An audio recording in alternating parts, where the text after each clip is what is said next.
আম্মু, আমার মনে হচ্ছে আমি কোনো স্যাক্রিফাইসিয়াল ল্যাম্প, মানে কোরবানির পশু, আর তুমি আমাকে একেবারে সাজিয়ে গুজিয়ে নিয়ে যাচ্ছ। চুপ করবি আদব ছেড়ে।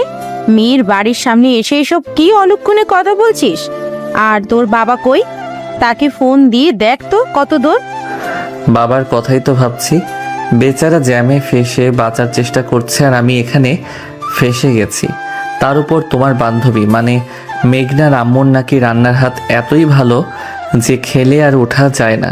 আমার তো মনে হচ্ছে আজ আমার পেট আর মান সম্মান দুটোই যাবে। তোর মান সম্মান নিয়ে তোকে ভাবতে হবে না।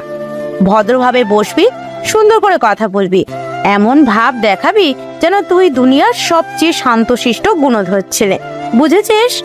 শান্তশিষ্ট আমি? আম্মু, তুমি কি ভুলে গেছো গত সপ্তাহে তোমার প্রিয় কাচের বাটিটা কে ভেঙেছে? আর গুণধর? আমার একমাত্র গুণ হলো আমি শ্বাস নিতে পারি, যেটা সবাই পারে। ফাহিম, আমি শেষবারের মতো বলছি, কোনো পাগলামি করবি না। সালমা আমার কলেজের বান্ধবী, ওর সামনে আমার নাক কাটবি না। নাম বলছি গাড়ি থেকে। মায়ের কড়া শাসনের মুখে ফাহিম দীর্ঘশ্বাস ফেলে গাড়ি থেকে নামলো। উত্তরা 13 নম্বর সেক্টরের ঝকঝকে একটা অ্যাপার্টমেন্টের সামনে তারা দাঁড়িয়ে। বাড়িটা দেখেই বোঝা যাচ্ছে রুচিশীল মানুষের বাস। কলিং বেল চাপতেই একজন হাসি খুশি ভদ্র মহিলা দরজা খুললেন। তিনি সালমা চৌধুরী, মেঘনার মা। আরে আমিনা, আয় আয়, এত দেরি করলি কেন? আমি তো সেই কখন থেকে অপেক্ষা করছি। আর এই বুঝি তোর সেই রাজপুত্র? আর বলিস না, জ্যাম কি ভয়াবহ। হ্যাঁ, এই আমার কুলাঙ্গার ফাহিম। সালাম দে। আসসালামু আলাইকুম আন্টি, কেমন আছেন? আম্মুর কাছে আপনার কথা অনেক শুনেছি। ওয়ালাইকুম আসসালাম। বেঁচে থাকো বাবা, ভেতরে এসো, তোমার আঙ্কেলও বসে আছেন। ফাহিম ড্রয়িং রুমে প্রবেশ করলো। চারিদিকে পরিপাটি করে সাজানো, দেওয়াল জুড়ে সুন্দর সব পেন্টিং। সোফায় একজন মধ্যবয়স্ক ভদ্রলোক বসে পত্রিকা পড়ছিলেন। তিনি মেঘনার বাবা। আসুন আসুন, বসুন। ভাই সাহেব কেমন আছেন? এ আমার ছেলে ফাহিম। আসসালামু আলাইকুম আঙ্কেল। ওয়ালাইকুম আসসালাম। তা বাবা, তুমি কি করো? আঙ্কেল, আমি একটা মাল্টিন্যাশনাল কোম্পানিতে মার্কেটিং হেড হিসেবে আছি। ফাহিম এমন একটা ভাব নিয়ে উত্তরটা দিল যেন সে একাই কোম্পানির সব দায়িত্ব সামলাই। সে মনে মনে তার মায়ের শেখানো বুলি আওড়াচ্ছিল, শান্ত থাকতে হবে, পরিণত ভাব দেখাতে হবে। মেঘনা, ও মেঘনা, দেখ কারা এসেছেন, নাস্তাগুলো নিয়ে আয় তো মা। মেঘনা নামটা শোনার সাথে সাথেই ফাহিমের হৃৎপিণ্ডটা যেন সামান্য লাফিয়ে উঠল। সে আর চোখে দরজার দিকে তাকানোর চেষ্টা করলো।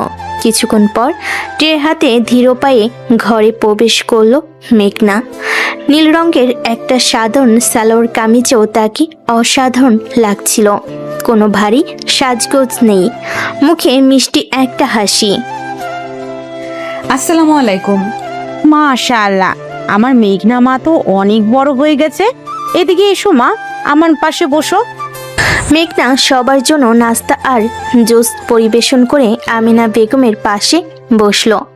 ফাহিম আর চোখে মেঘনাকে দেখার চেষ্টা করছিল, আর মেঘনাও মাঝে মাঝে তার দিকে তাকিয়ে মুচকি হাসছিল, যা ফাহিমের আত্মবিশ্বাসকে আরো টলিয়ে দিচ্ছিল।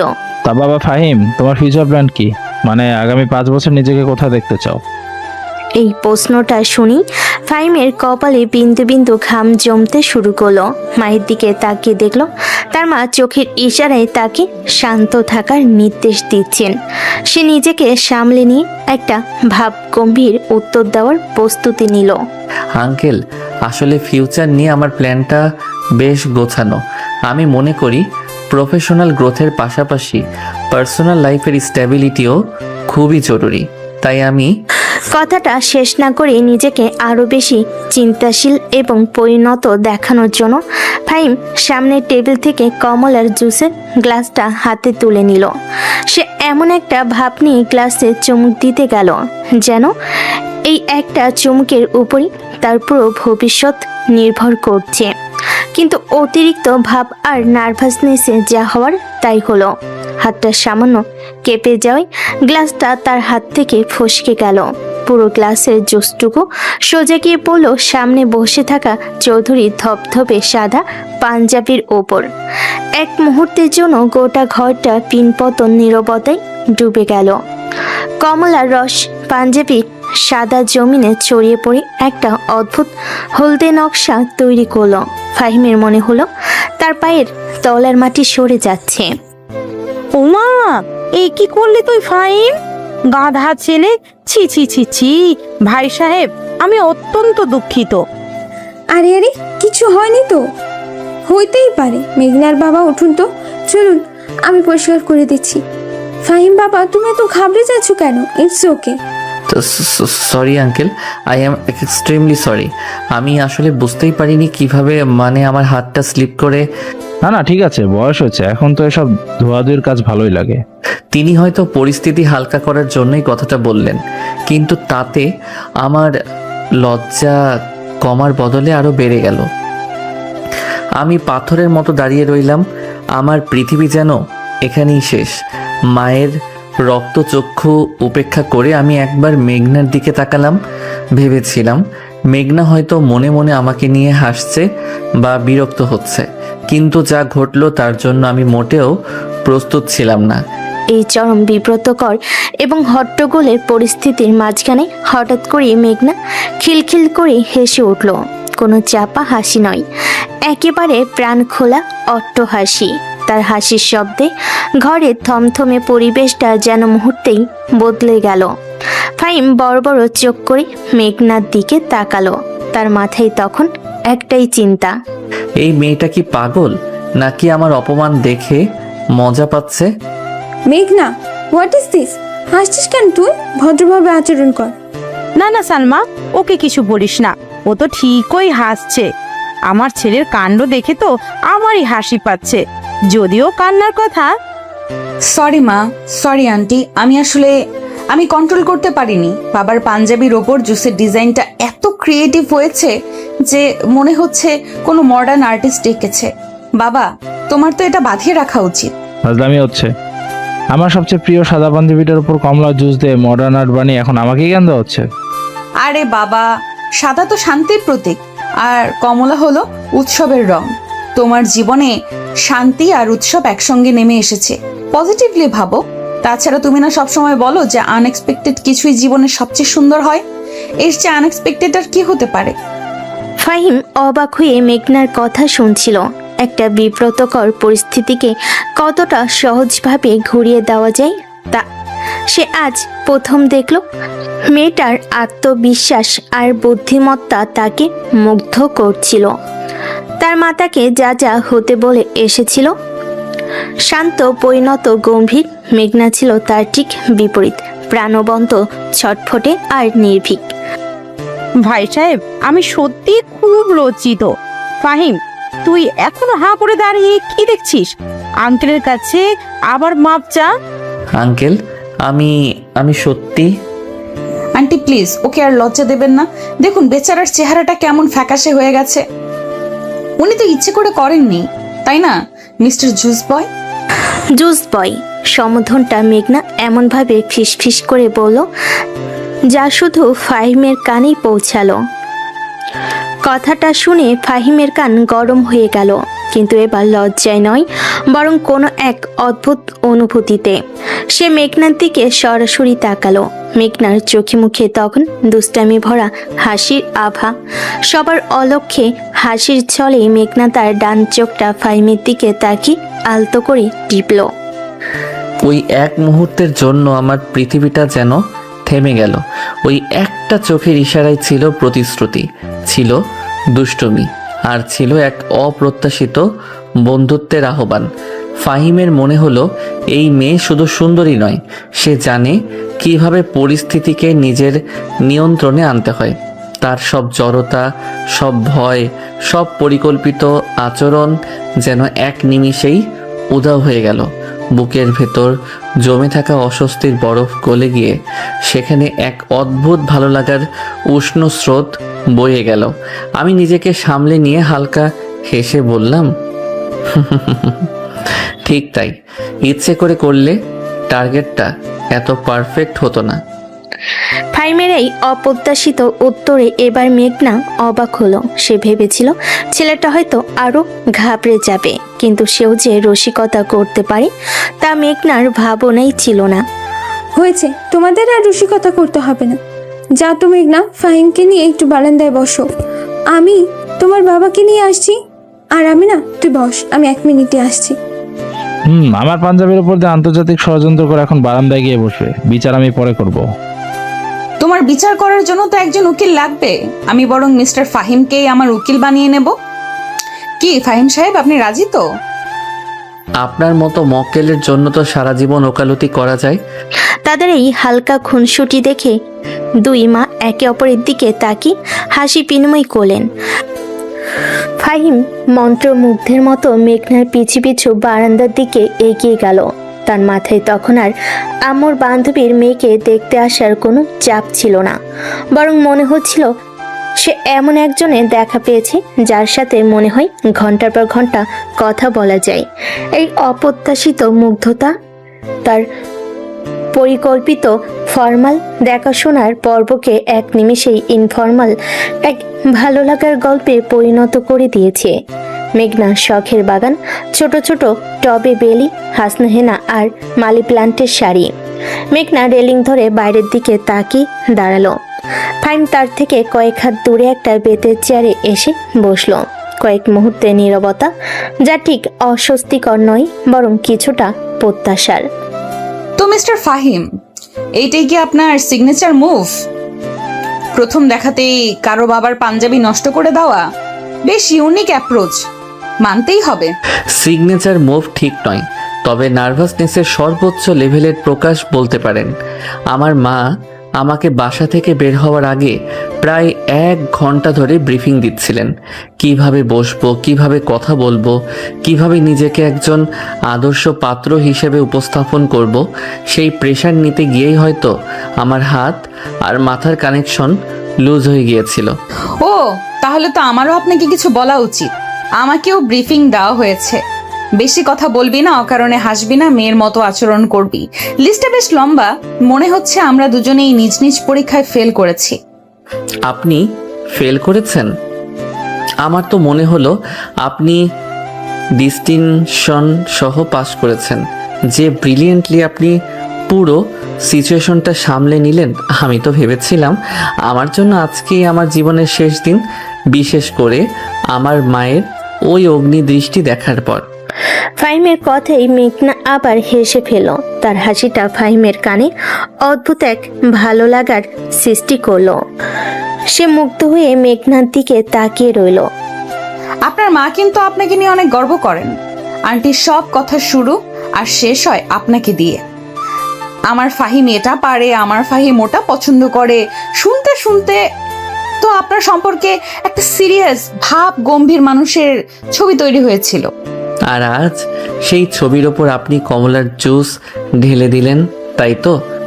আমি ঢালিনি, আপনি নিজেই ঢেলেছেন। আমি কিন্তু ক্যানভাসটা একটু রঙিন হতে সাহায্য করেছি। তাদের মধ্যে এক সহজ সুন্দর বোঝাপড়া তৈরি হচ্ছিল। কোনো জড়তা নেই, কোনো ভনিতা নেই, যা মনে আসছে তাই বলছে। আচ্ছা, একটা সত্যি কথা বলবেন? চেষ্টা করতে পারি। আপনি কি সত্যি আমার উপর বিরক্ত হননি? মানে ভেতরে ভেতরে? মেঘনা কয়েক মুহূর্ত ফাহিমের চোখের দিকে তাকিয়ে রইল। তার দুষ্টামি ভরা দৃষ্টিটা হঠাৎ কোমল হয়ে এলো। বিরক্ত না, সত্যি বলতে আমার বেশ মজাই লেগেছে। এইসব অ্যারেঞ্জ ম্যারেজের সেট আপগুলো বড্ড বেশি ফর্মাল আর বোরিং হয়। সবাই কেমন যেন একটা মুখোশ পরে থাকে। আজকের এই ছোট্ট দুর্ঘটনাটা অন্তত পরিবেশটাকে একটু আসল করে তুলেছে। মনে হচ্ছে আমি কোনো রোবটের সাথে নয়, একজন রক্ত মাংসের মানুষের সাথে কথা বলছি, যে নার্ভাস হয়, যার হাত থেকে জুসের গ্লাস পড়ে যায়। তার মানে আপনি বলতে চাইছেন আমার এই অঘটনটা একদিক দিয়ে ভালোই হয়েছে? অবশ্যই, না হলে তো আমি আপনার জুস বয় নামটা রাখতেই পারতাম না। নামটা কিন্তু আপনার সাথে দারুণ মানিয়েছে। ফাহিম এবার শব্দ করে হেসে উঠল। তার এতক্ষণের সব চিন্তা, সব চাপ যেন উধাও হয়ে গেল। সে অনুভব করলো এই মেয়ের সামনে কোনো কিছু লুকানোর প্রয়োজন নেই। জানেন, আমি আজ এখানে আসতে চাইনি।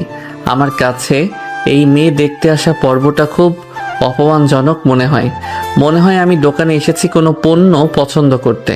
কিন্তু কিন্তু এখন মনে হচ্ছে না এলে জীবনের সবচেয়ে বড় ভুলটা করতাম। ফাহিমের গলার স্বরটা পাল্টে গিয়েছিল। তার কথাই ছিল এক ধরনের সিনসিয়ারিটি যা মেঘনার ভেতরটা ছুঁয়ে গেল। পরন্ত বিকেলের শেষ আলোটা মেঘনার মুখে এসে পড়েছে। তার চুলগুলো হালকা বাতাসে উঠছে। ফাহিম এক দৃষ্টিতে তাকিয়েছিল। আমারও এই আয়োজনগুলো ভালো লাগে না। মনে হয় আমি নিজেই একটা পণ্য, যাকে সাজিয়ে গুছিয়ে ক্রেতার সামনে রাখা হয়েছে। আপনি মোটেও পণ্য নন মেঘনা, আপনি একটা আস্ত বিস্ময়। এই কথাটা বলার সময় ফাহিমের চোখে যে মুগ্ধতা ছিল তা মেঘনার নজর এড়ালো না। প্রথমবারের মতো মেঘনা একটু লজ্জা পেল। তার চটপটে স্বভাবের আড়ালে লুকিয়ে থাকা লাজুক মুখটা এক ঝলক উকি দিয়ে আবার মিলিয়ে গেল। সে প্রসঙ্গ পাল্টানোর জন্য দ্রুত বলল, বাইরের আবহাওয়াটা সুন্দর, তাই না? বৃষ্টি হতে পারে। হতে পারে, তবে আজ জুসের বৃষ্টি হয়ে গেছে, তাই অন্য কোনো বৃষ্টির আর প্রয়োজন নেই। ঠিক তখনই ভেতর থেকে সালমা চৌধুরী গলা ভেসে এলো। কিরে, তোরা বারান্দায় কি করছিস? এদিকে আয়, চা নাস্তা সব ঠান্ডা হয়ে গেল। মেঘনা আর ফাহিম একে অপরের দিকে তাকিয়ে হাসলো। এই সময় তাদের মধ্যে যে অদৃশ্য একটা সংযোগ তৈরি হয়ে গেছে তা তারা দুজনেই অনুভব করতে পারছিল। তারা ভেতরের দিকে পা বাড়ালো, কিন্তু তাদের দুজনের মনেই তখন ছিল একই কথা। গল্পটা মনে হয় এখান থেকেই শুরু হলো। সেদিন রাতে বাসে ফিরে ফাহিমের চোখে ঘুম ছিল না। সে তার ধানমন্ডির বাসায় নিজের ঘরের বিছানায় শুয়ে সিলিংয়ের দিকে তাকিয়েছিল, আর বারবার তার চোখের সামনে মেঘনার সেই প্রাণখোলা হাসি আর দুষ্টামি ভরা চোখের ইশারা ভেসে উঠছিল।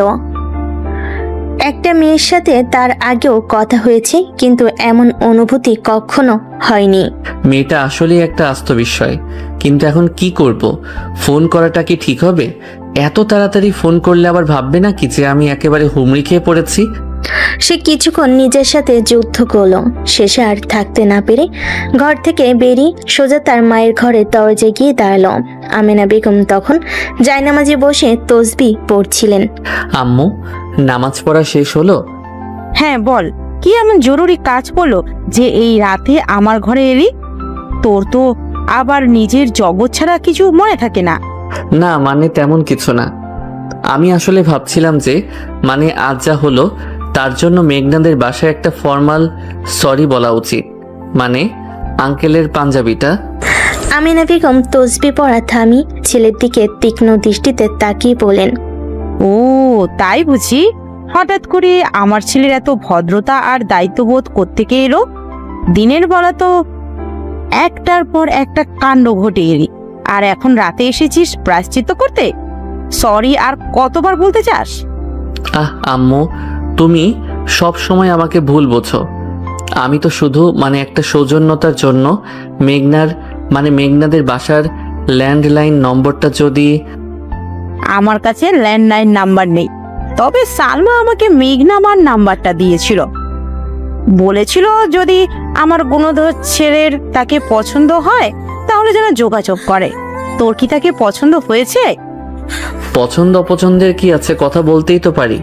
নম্বরটা দাও তো। আমেনা বেগম মুচকি হেসে তার মোবাইল থেকে ফাহিমকে নাম্বারটা দিলেন। ফাহিম নাম্বারটা নিয়ে প্রায় দৌড়ে নিজের ঘরে চলে গেল।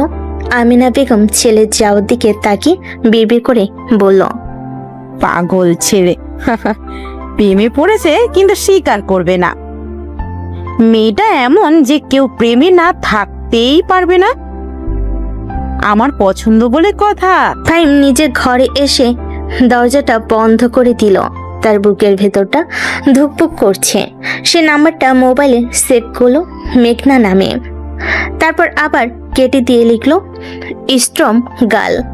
কারণ মেয়েটা তার শান্ত জীবনে ঝড়ের মতোই এসেছে। সে কয়েকবার ফোন করতে গিয়েও থেমে গেল। শেষে গভীর একটা শ্বাস নিয়ে কল বাটনে চাপ দিল। ফোনের ওপাশ থেকে রিং হচ্ছে।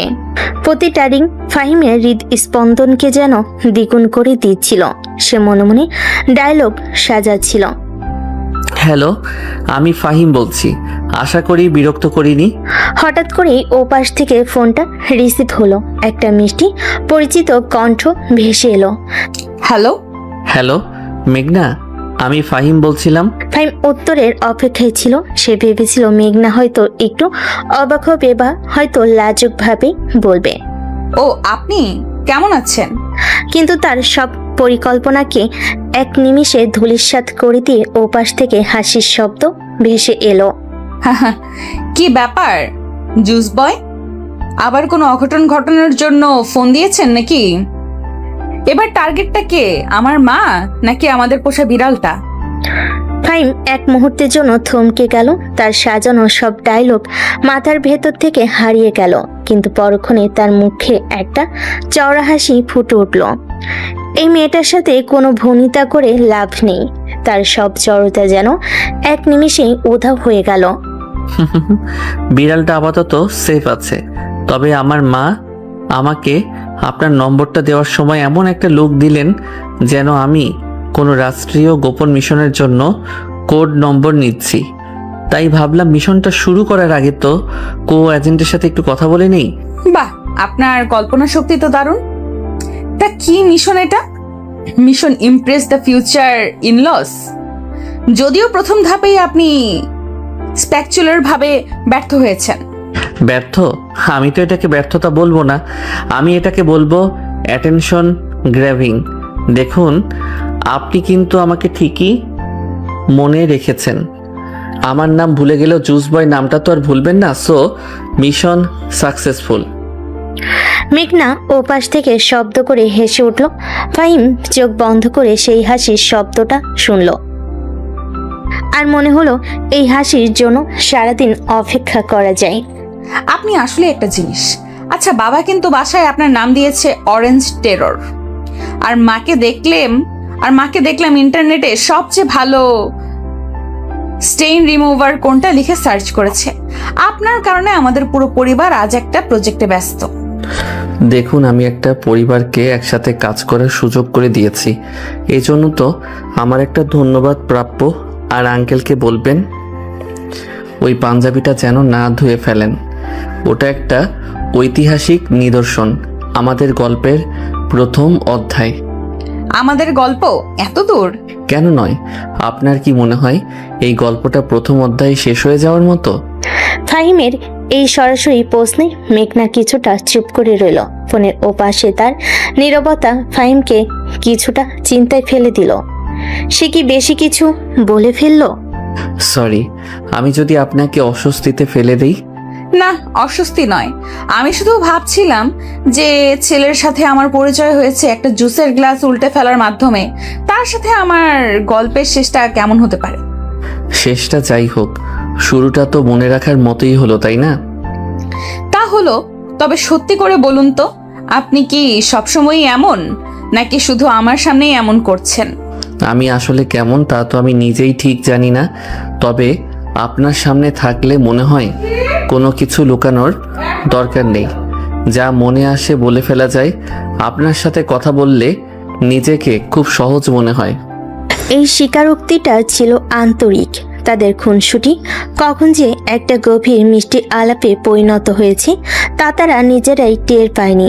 এই ফোন আলাপ তাদের মধ্যকার সেই অদৃশ্য সুতোটাকে যেন আরো একটু মজবুত করে দিল। সহজ? আমাকে দেখে আপনার তাই মনে হয়? বেশিরভাগ মানুষ তো আমাকে বলে আমি নাকি বড্ড বেশি কথা বলি, বড্ড বেশি চঞ্চল। চঞ্চলতা তো নদীর ধর্ম মেঘনা, স্থির হয়ে গেলে তো সেটা পুকুর হয়ে যায়। আর আপনার কথাগুলো, সেগুলো তো অনেকটা ঝর্ণার শব্দের মতো, শুনতে ভালো লাগে, মনে হয় শুনতেই থাকি। বাহ, আপনি তো কবিদের মতন কথা বলছেন। মার্কেটিং এর চাকরি ছেড়ে দিয়ে কি এখন কবিতা লেখা শুরু করেছেন নাকি? যদি আপনার মতো একজন শ্রোতা পাই তাহলে সেটাও ভেবে দেখতে পারি। তাছাড়া কবিতা তো শুধু কাগজে লেখা হয় না, মাঝে মাঝে কিছু মানুষের কথা শুনলেও মনে হয় কবিতা শুনছি। ফাহিমের এই প্রশংসায় মেঘনা এবার সত্যি লজ্জা পেল। সে ফোনের ওপাশে চুপ করে রইল, কি উত্তর দেবে ভেবে পাচ্ছিল না। ফাহিম মেঘনারে নীরবতা উপভোগ করছিল। কি হলো, হঠাৎ চুপ করে গেলেন যে? আমার কথাগুলো কি খুব বেশি কাব্যিক হয়ে গেল? না, ঠিক তা নয়। আমি আসলে ভাবছিলাম যে মানুষটা দিনের বেলা এত নার্ভাস ছিল, সে রাতের বেলা এত রোমান্টিক ও সুন্দর করে কথা বলে কি করে? আপনার কি দুটো আলাদা পার্সোনালিটি আছে? থাকতেও পারে। একটা হলো জুস বয় পার্সোনালিটি, যেটা সবার সামনে প্রকাশ পায়, আর অন্যটা শুধু তখনই কাজ করে যখন অপর প্রান্তের মানুষটা হয় আপনার মতো। তাদের কথা এভাবেই এগিয়ে চলছিল। এক বিষয় থেকে আরেক বিষয় তারা কথা বলছিল, তাদের শৈশব নিয়ে, তাদের ভালো লাগা মন্দ লাগা নিয়ে। কথা প্রসঙ্গে ফাইন জানতে পারল মেঘনা আর্ট কলেজের ছাত্রী, ফাইন আর্টসে পড়েছে। আর মেঘনা জানলো ফাইমের মার্কেটিংয়ের চাকরির আড়ালে একটা শিল্পী মন লুকিয়ে আছে। সে গিটার বাজায় আর অবসরে পুরনো দিনের বাংলা সিনেমা দেখে। আপনি পুরোনো দিনের বাংলা সিনেমা দেখেন? সিরিয়াসলি? এত জেনারেশনের ছেলেরা কি মার্ভেল আর নেটফ্লিক্স ছাড়া কিছুই বোঝে না? এই জেনারেশনের হলেও আমার আত্মাটা হয়তো পুরনো দিনের।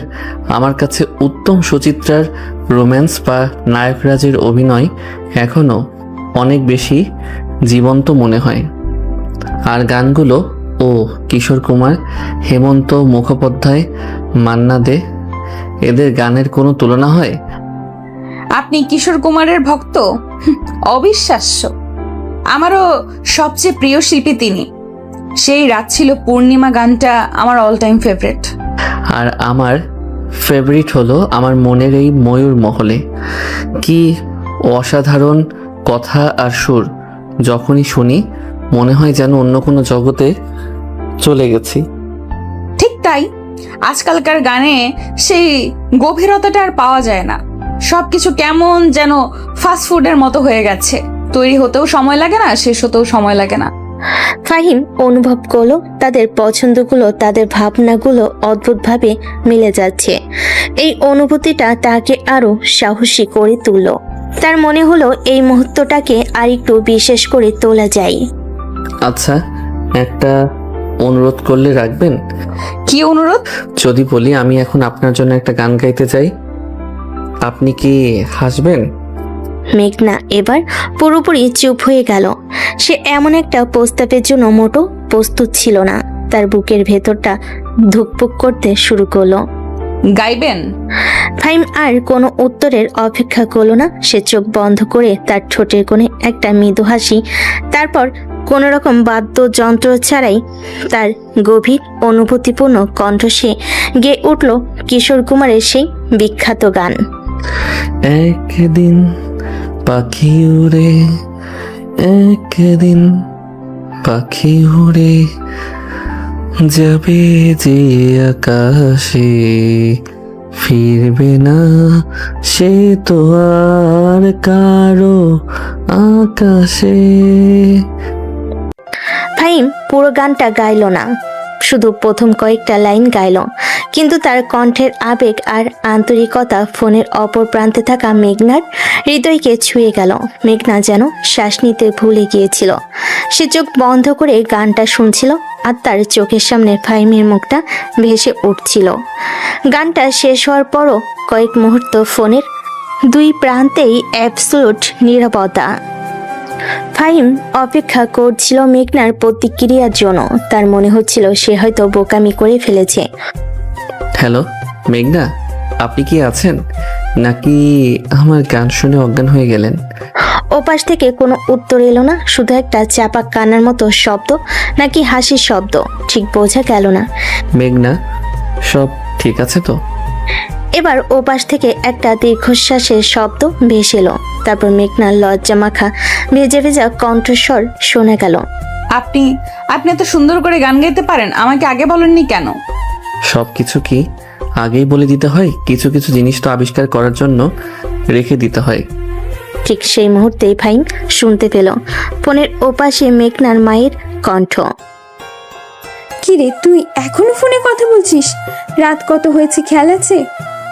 মেঘনা তড়িঘড়ি করে বলল, আচ্ছা, আমাকে এখন রাখতে হবে, মা ডাকছে। ওকে, গুড নাইট। শুনুন। বলুন। থ্যাংক ইউ গানটার জন্য, খুব সুন্দর ছিল। গুড নাইট জুস বয়। ফোনটা কেটে গেল। ফাহিম ফোনটা কানে ধরেই বসে রইল। জুস বয় ডাকটা আজ তার কাছে আর জ্বালাতনের মতো লাগলো না, বরং মনে হলো পৃথিবীর সবচেয়ে মিষ্টি কোনো সম্বোধন। সে জানে এই রাতের ঘুমটা তার আর হবে না, কারণ তার মনের ময়ূর মহলে আজ এক নতুন সুর বেজে উঠেছে।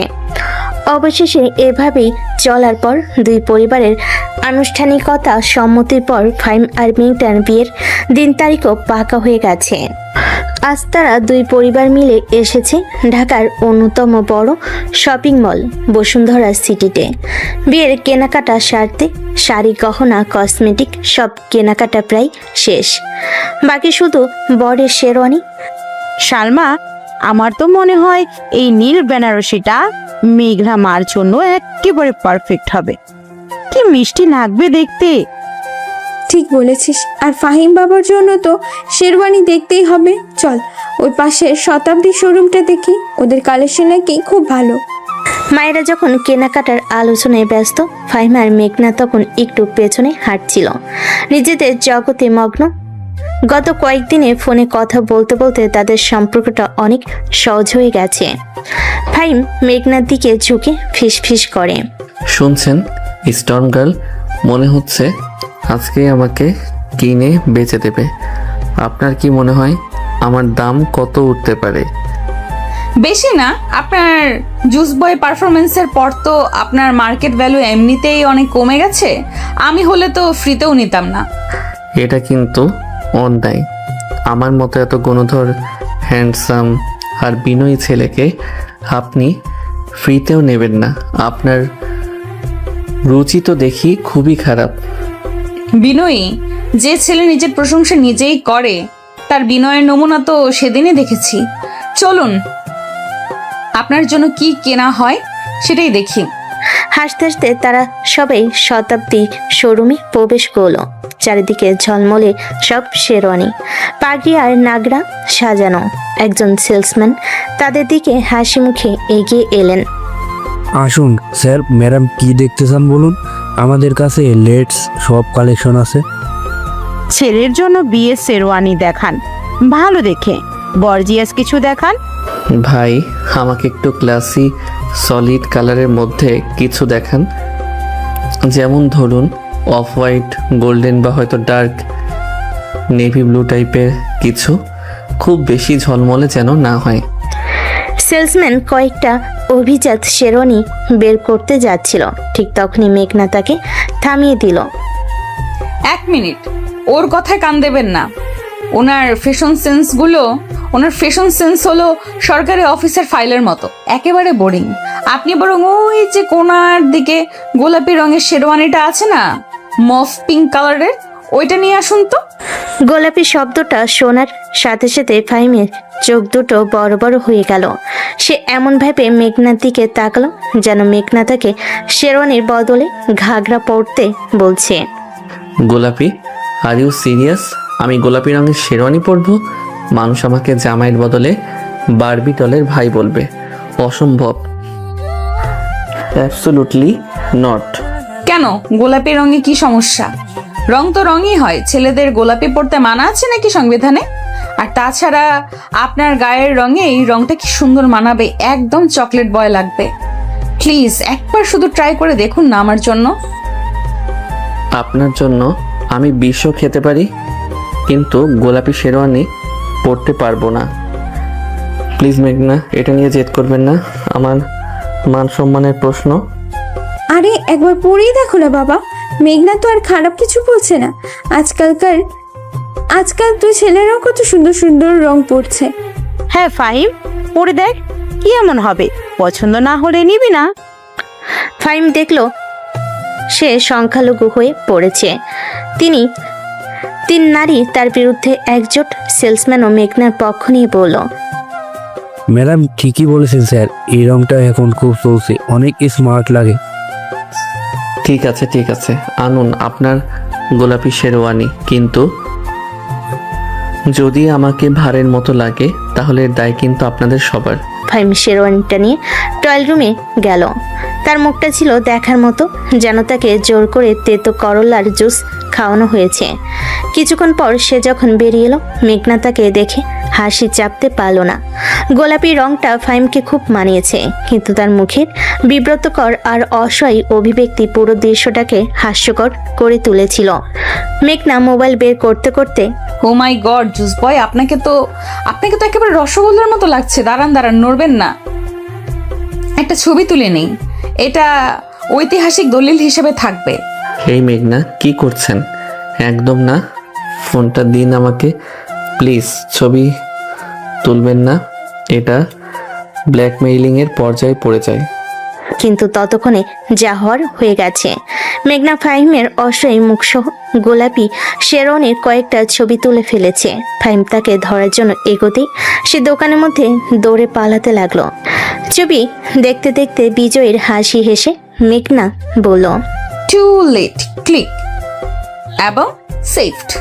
ওয়াও, ক্যাপশন কি দেওয়া যায়? আমার ফিউচার হাজবেন্ড নাকি পিঙ্ক প্যান্থার? মেঘনা প্লিজ ডিলিট করুন, আমি আপনার পায়ে পড়ি। তাদের এই দৌড়াদৌড়ি আর খুনসুটি দেখে তাদের মায়েরা তো বটেই, দোকানের অন্য ক্রেতারাও আর সেলসম্যানেরাও হাসতে শুরু করলো। পুরো দোকানে তখন হাসি রোল পড়ে গেছে। সবাই এই হবু দম্পতির মিষ্টি পাগলামি বেশ উপভোগ করছিল। তাদের মধ্যে কোনো জড়তা নেই, আছে শুধু নিখাত আনন্দ আর একে অপরের সাথে মজা করার অফুরন্ত সুযোগ। দীর্ঘক্ষণ ধরে চলা এই খুনসুটি আর হাসাহাসির পর ফাহিম শেষ পর্যন্ত হার মানল। সে হাঁপাতে হাঁপাতে দোকানের এক কোণায় রাখা একটা সোফায় বসে পড়ল। তার মুখে তখনও বিরক্তির ছাপ, কিন্তু চোখ দুটোতে মেঘনার পাগলামি উপভোগ করার আবেগ। হয়েছে, আর পারছি না। আপনি একটা জল্লাদ, আমার মতো একজন নিরীহ শান্তশিষ্ট ছেলেকে এভাবে দৌড়াতে আপনার একটু মায়া হলো না? মেঘনা তার পাশে এসে বসে মোবাইলের ছবিগুলোর দিকে তাকিয়ে বলে, নিরীহ আপনি? যে ছেলে একটা ছবি তোলার জন্য পুরো শোরুম মাথায় তুলে ফেলতে পারে, সে মোটেও নিরীহ নয়। তবে স্বীকার করতেই হবে, ছবিগুলো কিন্তু দারুণ এসেছে। আপনার পারমিশন ছাড়াই ফেসবুকে আপলোড করে দেব ভাবছি। করুন, যা ইচ্ছে করুন, আমার আর কিছু বলার নেই। আমার সব শক্তি শেষ, আমার শুধু এখন একটু পানি খেতে ইচ্ছে করছে। ফাহিম কথাটা এমনভাবে বলল যেন সে সাহারা মরুভূমি পাড়ি দিয়ে এসেছে। তার কপালে বিন্দু বিন্দু ঘাম জমেছে, আর একটানা কেনাকাটার ক্লান্তি দিতে চোখ দুটো কিছুটা লাল হয়ে গেছে। মেঘনা দুষ্টামি থামি এবার মনোযোগ দিয়ে ফাহিমের দিকে তাকালো। তার খেয়াল হলো সকাল থেকে এই কেনাকাটার চাপে ছেলেটার আসলেই অনেক ধকল গেছে। আপনার কি খুব বেশি টায়ার্ড লাগছে? না, টায়ার্ড কোথায়? আমার তো এখন হিমালয়ে ওঠার মতো শক্তি এসে গেছে। শুধু এক চোখ ঠান্ডা পানি পেলে ভালো হতো। মেঘনা ফাহিমের এই অভিমানী সুরটা বুঝতে পারল। সে মুচকি হেসে কোনো কথা না বলে উঠে দাঁড়ালো। ফাহিম চোখ খুলে দেখলো মেঘনা তার মায়েদের কিছু একটা বলে শোরুম থেকে বেরিয়ে যাচ্ছে। আরে কোথায় যাচ্ছেন? আমাকে একা ফেলে পালাচ্ছেন নাকি? আপনার জন্য হিমালয় আনতে যাচ্ছি, চুপচাপ এখানে বসুন, নড়বেন না। শোরুম থেকে বেরিয়ে যাচ্ছে। ফাহিম অবাক হয়ে মেঘনার যাওয়ার দিকে তাকিয়ে ইশারা করলো। 10 মিনিট পর মেঘনা যখন ফিরল, তার হাতে পানির বোতল নয়, বরং দুটো আইসক্রিমের কাপ। সে একটা কাপ ফাহিমের দিকে এগিয়ে দিল। নিন আপনার হিমালয়, চকলেট ফাজ ফ্লেভার, আপনার ফেভারিট তাই না? আপনি আপনি কিভাবে জানলেন এটা আমার ফেভারিট? আপনার মা সেদিন কথায় কথায় বলেছিলেন, আমি মনে রেখেছিলাম। ভাবলাম কেনাকাটার টেনশনে আপনার মাথা গরম হয়ে গেছে, আইসক্রিম খেলে হয়তো একটু ঠান্ডা হবে। ফাহিমের ভেতরটা এই ছোট যত্নের ছোঁয়ায় একেবারে গলে গেল। যে মেয়েটা কিছুক্ষণ আগেও তাকে নিয়ে পুরো দোকান মাথায় তুলছিল, সে মেয়েটাই তার এত ছোট একটা পছন্দ মনে রেখেছে। এই যত্নশীল মেঘনাকে সে আগে কখনো দেখেনি। তার সব ক্লান্তি, সব বিরক্তি যেন এক মুহূর্ত উধাও হয়ে গেল। তার শুধু মেঘনার মুখের দিকে তাকিয়ে থাকতে ইচ্ছে করছিল। Thank you. ওয়েলকাম। তবে এর বিনিময়ে আপনাকে ওই গোলাপি শেরওয়ানিটাই পরতে হবে। ডিল? এই আইসক্রিমের জন্য তো আমি গোলাপি কেন, রামধনু রঙের শেরওয়ানিও পরতে রাজি আছি। তারা দুজনে পাশাপাশি বসে আইসক্রিম খেতে লাগলো। তাদের মায়েরা দূর থেকে তাদের দিকে তাকিয়ে হাসছিল। এই মুহূর্ত তাদের চারপাশে শোরুমে কোলাহল, মানুষের ভিড় কিছুই যেন তাদের স্পর্শ করতে পারছিল না। তারা নিজেদের একটা ছোট্ট জগতে হারিয়ে গিয়েছিল। আইসক্রিম খেতে খেতে ফাহিমের হঠাৎ খেয়াল হলো মেঘনার ঠোঁটের কোণায় একটু আইসক্রিম লেগে আছে। সে কিছু না ভেবে নিজের অজান্তে হাতটা বাড়িয়ে দিল মেঘনার দিকে। ওই যে আপনার ঠোঁটের পাশে। মেঘনা কিছু বোঝার আগেই ফাহিম তার আঙ্গুল দিয়ে আলতো করে সে আইসক্রিমটুকু মুছে দিল। তার আঙ্গুলের স্পর্শে মেঘনার শরীর দিয়ে যেন একটা বিদ্যুতের স্রোত বয়ে গেল। সে স্থির চোখে ফাহিমের দিকে তাকিয়ে রইল। ফাহিম তার দিকে তাকিয়েছিল। তার হাতটা তখনও মেঘনার মুখের কাছে। সে ধীরে ধীরে তার হাতটা নামিয়ে আনলো এবং আইসক্রিম খাওয়ার ফাঁকে খুব শক্ত মনে মেঘনার পাশে রাখা তার হাতটার উপর নিজের হাত রাখলো। মেঘনা চমকে উঠল না, সে হাতটা সরিয়েও নিল না, বরং সে তার আঙ্গুলগুলো দিয়ে ফাহিমের হাতটা আলতো করে আঁকড়ে ধরল। এটা ছিল তাদের প্রথম স্পর্শ। কোনো কথা ছাড়াই শুধু এই একটা স্পর্শের মাধ্যমে তারা একে অপরকে অনেক কিছু বলে দিল। তাদের ভালোবাসা আর খুনসুটি এই গল্পের নরম মিষ্টি মুহূর্তটা এক নতুন মাত্রা যোগ করলো। গোলাপের পাপড়ি আর রজনীগন্ধার মিষ্টি সুবাসে ঘরটা মম করছে। খাটের ঠিক মাঝখানে লাল বেনারসি পরে জড়সড় হয়ে বসে আছে মেঘনা। ভারী শাড়ি, গহনা আর সারাদিনে ক্লান্তিতে শরীর ভেঙে আসলো। বুকের ভেতরটা উত্তেজনায় আর অজানা এক ভয়ে ডিপ ডিপ করছিল। দরজা খোলার মৃদু শব্দে মেঘনা আরও সোজা হয়ে বসলো। মাথার ঘোমটাটা আরেকটু টেনে দিল। ফাহিম ধীর পায়ে ভেতরে ঢুকলো। তার এক হাতে ডজন খানেক লাল গোলাপের তোড়া আর অন্য একটা হাতে একটা ছোট্ট বক্স। ঠোঁটের কোণে লাজুক কিন্তু আত্মবিশ্বাসী একটা হাসি, যা দেখে মেঘনার বুকের ধুকপুকানি আরও বেড়ে গেল। হ্যাঁ, আজ এক সপ্তাহ পর তাদের বিয়ে হয়েছে। ফাহিম দরজার পাশে দাঁড়িয়ে রইল কয়েক মুহূর্ত, তারপর মেঘনার দিকে তাকিয়ে নাটকীয় ভঙ্গিতে জিজ্ঞেস করলো, অনুমতি আছে ম্যাডাম? আপনার মনের রাজ্যে কি একটু জায়গা পাওয়া যেতে পারে? মেঘনা ঘোমটার আড়াল থেকে মুখ টিপে হাসলো। রাজ্য তো আপনারই, এখানে প্রবেশের জন্য অনুমতির প্রয়োজন হয় না। বাহ, ডায়লগ তো ভালোই শিখে এসেছো দেখছি। ও সরি, তুমি করে বলে ফেললাম, কিন্তু আমার কাছে এর চেয়েও ভালো ডায়লগ আছে। এই বলে ফাহিম শাহরুখ খানের মতো এক হাত ছড়িয়ে দিয়ে মেঘনার দিকে এগোতে শুরু করলো। সে মনে মনে আওড়াচ্ছিল, বড় বড় দেশো মে ऐसी छोटी छोटी बातें। কিন্তু তার ডায়লগ শেষ হবার আগে পায়ের সাথে কার্পেটের যুদ্ধটা শুরু হয়ে গেল। পা আটকে যেতে তার শরীরের ভারসাম্য নষ্ট হয়ে গেল। ও আরে আরে সামলাও। মেঘনা কিছু বুঝে ওঠার আগে ধরম করে একটা শব্দ হলো। সে দেখল তার রোমান্টিক বর ঘরের কোনায় রাখা উপহারের স্তূপের উপর সুপারম্যানের মতো মুখ থুবড়ে পড়েছে। গোলাপগুলো কনফিটি এর মতো পুরো ঘরে ছড়িয়ে পড়েছে। গিফট বক্সটা গড়িয়ে খাটের নিচে উধাও। কয়েক মুহূর্তের জন্য ঘরে পিনপতন নীরবতা। মেঘনা বিস্ময়ে আর আতঙ্কে প্রায় জমে গিয়েছিল। ফাহিম, তুমি ঠিক আছো? লাগেনি তো তোমার? লেগেছে, খুব জোরে লেগেছে, তবে শরীরে নয়, ইজ্জতে। সে ভাঙ্গা বক্স আর চেরা র্যাপিং পেপারের মধ্য থেকে আস্তে আস্তে করে মাথা তুলল। তার চুলগুলো পাখির বাসার মতো এলোমেলো আর কপালে একটা চকলেটের বড়সড় দাগ। সে অসহায় চোখে মেঘনার দিকে তাকিয়ে বলল, প্ল্যানটা কিন্তু দারুণ ছিল। ভেবেছিলাম তোমার সামনে হাঁটু গেড়ে বসে বলবো, মেঘনা আর পারল না ফাহিমের করুণ চেহারা আর পরিস্থিতি দেখে সে খিলখিল করে হেসে উঠল। তার হাসির শব্দে যেন ঘরের সব জড়তা, ভয় আর অস্বস্তি এক মুহূর্তে গলে পানি হয়ে গেল। হাসছো কেন? নতুন বরের এই করুণ অবস্থা দেখে তোমার মায়া লাগছে না? মায়া পরে লাগবে, আগে বলো উপহারের বক্সগুলো তো তোমার মাথার চেয়ে বেশি শক্ত ছিল না, তাই তো? আর কপালে ওটা কি? ওয়েডিং কেকের ক্রিম লাগিয়ে এসেছিলে নাকি? খুব মজা হচ্ছে তাই না? যাও হাসো, প্রাণ খুলে হাসো।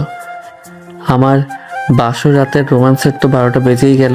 মেঘনার হাসি দেখে ফাহিমের নিজেরও হাসি পেয়ে গেল।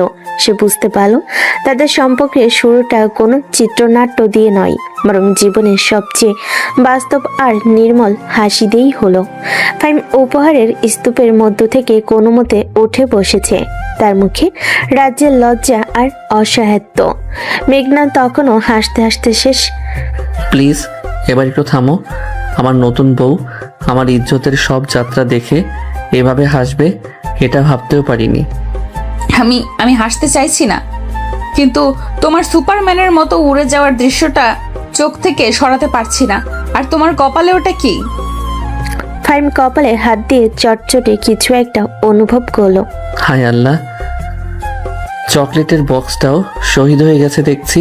দাঁড়া, ওয়াশরুমে গিয়ে। থাক, তোমাকে আর উঠতে হবে না। আর একবার হুমড়ি খেয়ে পড়লে উপহারগুলো আর কিছুই আস্ত থাকবে না। এই বলে মেঘনা খাট থেকে নামলো।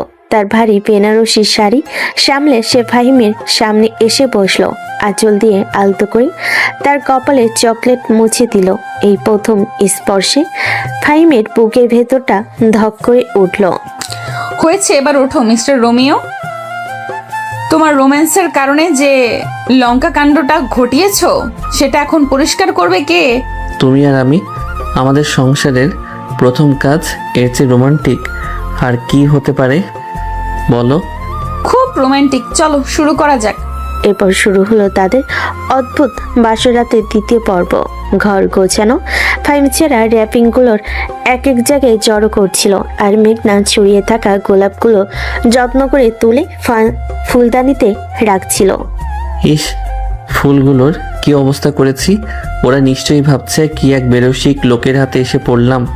ফুলগুলো কিছু ভাবছে না, তবে আমি ভাবছি বিয়ের প্রথম রাতকেই যে ছেলে এমন ধ্বংসযজ্ঞ চালাতে পারে তার সাথে সারা জীবন কাটানোটা কতটা অ্যাডভেঞ্চারাস হবে।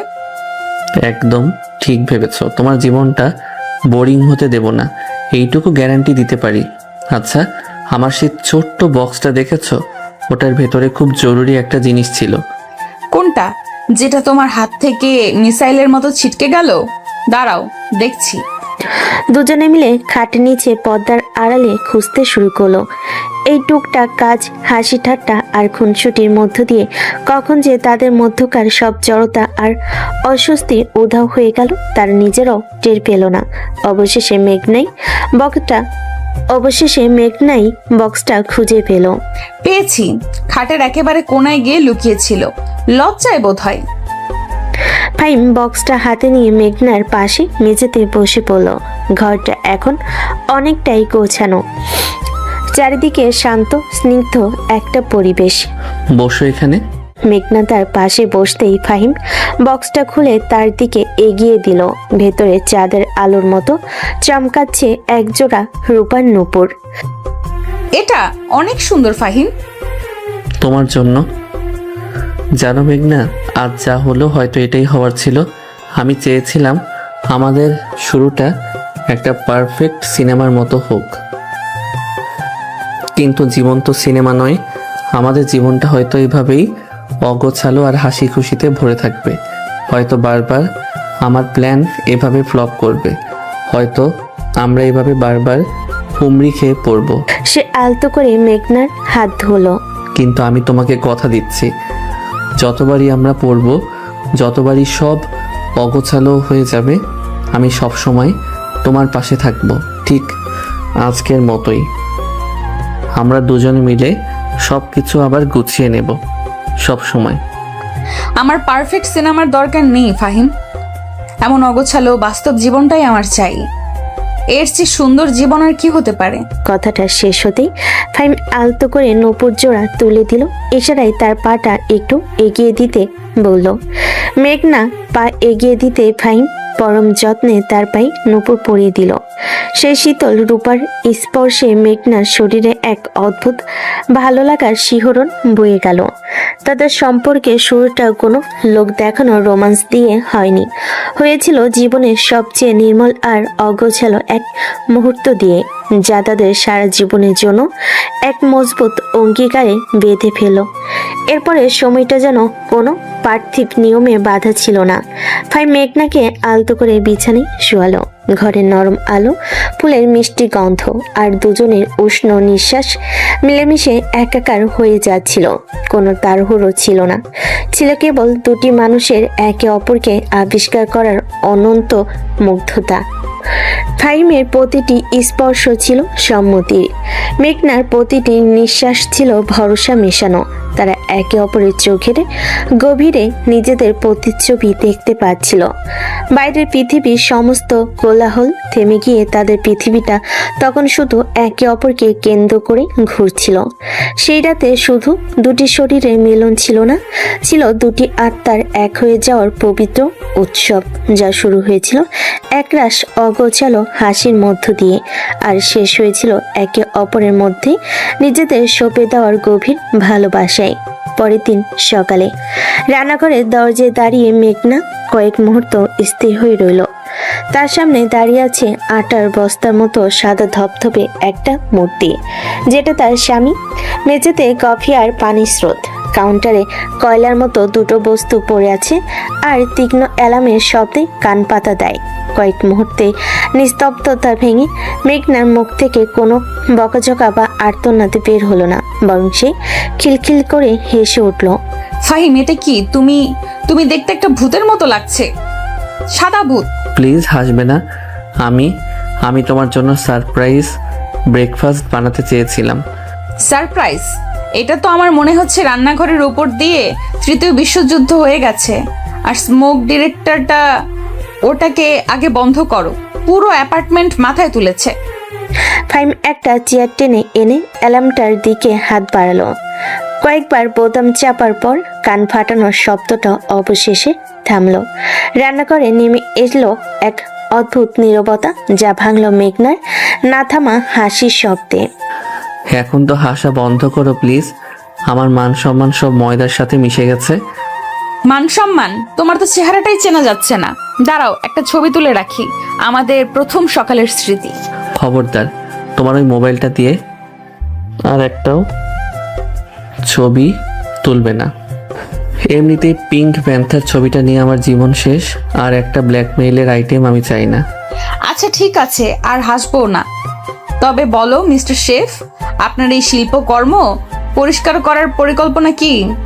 আমার কোনো প্ল্যান নেই, আমার এখন শুধু মরে যেতে ইচ্ছে করছে। অত সহজে মরা যাবে না। চলো দুজনে মিলেই এই যুদ্ধক্ষেত্র পরিষ্কার করি, টিম ওয়ার্ক। মেঘনা একটা ঝাড়ু নিয়ে ময়দা পরিষ্কার করতে শুরু করলো, আর ফাহিম ভাঙ্গা মন নিয়ে মেঝেতে ছড়িয়ে থাকা কফি মুছতে লাগলো। আচ্ছা, তুমি ঠিক কি বানানোর চেষ্টা করছিলে? কোনো ফ্রেঞ্চ ডেজার্ট? ফ্রেঞ্চ ডেজার্ট না, ইংলিশ ব্রেকফাস্ট, টোস্ট আর কফি। আমার জীবনের সবচেয়ে বড় ভুল। ভুল কেন হবে? চেষ্টা তো করেছো, এটাই তো অনেক বড় ব্যাপার। কাজ করতে করতে মেঘনা হঠাৎ দুষ্টামি করে ফাহিমের পায়ে একটু পানি ছিটিয়ে দিল। এই কি করছো? তোমাকে পরিষ্কার করছি। তোমার গায়ে তো এখনো ময়দার আস্তরণ, একেবারে গোসল করিয়ে দেই। ফাহিমও কম যায় না, সে হাতের কাছে থাকা ভেজা কাপড়টা চিপে এক ফোঁটা পানি মেঘনার দিকে ছুঁড়ে মারল, যেটা ঠিক মেঘনার গালে গিয়ে লাগলো। দুষ্টু, তারাও দেখাচ্ছি মজা। এরপর রান্নাঘরে আরেকটা যুদ্ধ শুরু হলো, পানির যুদ্ধ। তারা একে অপরের দিকে পানি ছিটাতে লাগলো। বিশৃঙ্খল রান্নাঘরটা তাদের হাসিতে খুনসুটিতে ভরে উঠল। কিছুক্ষণ পর দুজনেই হাঁপাতে হাঁপাতে একে অপরের দিকে তাকিয়ে হাসতে লাগলো। পরিষ্কারের কাজ প্রায় শেষ। ক্লান্ত হয়ে তারা দুজন কাউন্টারে হেলান দিয়ে দাঁড়ালো। মেঘনা ফাহিমের নাকের ডগে লেগে থাকা একটু ময়দা আলতো করে মুছে দিল। আমার সারপ্রাইজ ব্রেকফাস্ট কোথায়? এই যে special smoky flavour toast with a touch of disaster. মেঘনা হাসলো, একটা টোস্ট তুলে নিয়ে তাতে এমনভাবে কামড় বসালো যেন এটা পৃথিবীর সবচেয়ে সুস্বাদু খাবার। তারপর আরেকটা টুকরো ভেঙে ফাহিমের মুখের সামনে ধরলো। খেয়ে দেখো, আমাদের প্রথম সকালের নাস্তা এর চেয়ে পারফেক্ট আর কিছুই হতে পারে না। ফাহিম মেঘনার হাত থেকে সেই পোড়া রুটিটা খেলো। এই অগোছালো বিপর্যয়কর সকালটা তাদের কাছে পৃথিবীর সবচেয়ে সুন্দর আর রোমান্টিক সকাল বলে মনে হলো, কারণ এই বিপর্যয় তাদের শিখিয়ে দিল পারফেক্ট নাস্তায় নয়, বরং একসাথে কাটানো পারফেক্ট মুহূর্তগুলোই ভালোবাসা লুকিয়ে থাকে। রান্নাঘরে সেই বিপর্যয়কর কিন্তু মিষ্টি সকালের প্রায় এক সপ্তাহ পরের এক সন্ধ্যা। ফাহিম বসার ঘরে পায়চারি করছিল। তার পরনে একটা নিখুঁতভাবে ইস্ত্রি করা স্যুট আর টাই। তাকে দেখে মনে হচ্ছিল কোনো গুরুত্বপূর্ণ বোর্ড মিটিংয়ে যাচ্ছে, ডেটা নয়। মেঘনা বেডরুম থেকে বেরিয়ে ফাহিমকে এই অবস্থায় দেখে অবাক হয়ে গেল। বাহ মিস্টার ফাহিম, আপনাকে তো পুরো জেমস বন্ড লাগছে। কোনো সিক্রেট মিশনে যাচ্ছেন নাকি? এর চেয়েও গুরুত্বপূর্ণ mission the perfect date. Ready হয়ে নিন ম্যাডাম, 10 মিনিটের মধ্যে বের হব। গাড়ি নিচে অপেক্ষা করছে। ওরে বাবা, এত ফর্মালিটি কেন? আমরা কি প্রধানমন্ত্রীর দাওয়াতে যাচ্ছি নাকি? কোথায় যাচ্ছ সেটা তো অন্তত বলো। No questions, it's a surprise. আমি শুধু চাই আমাদের প্রথম অফিসিয়াল ডেটটা যেন একেবারে পারফেক্ট হয়।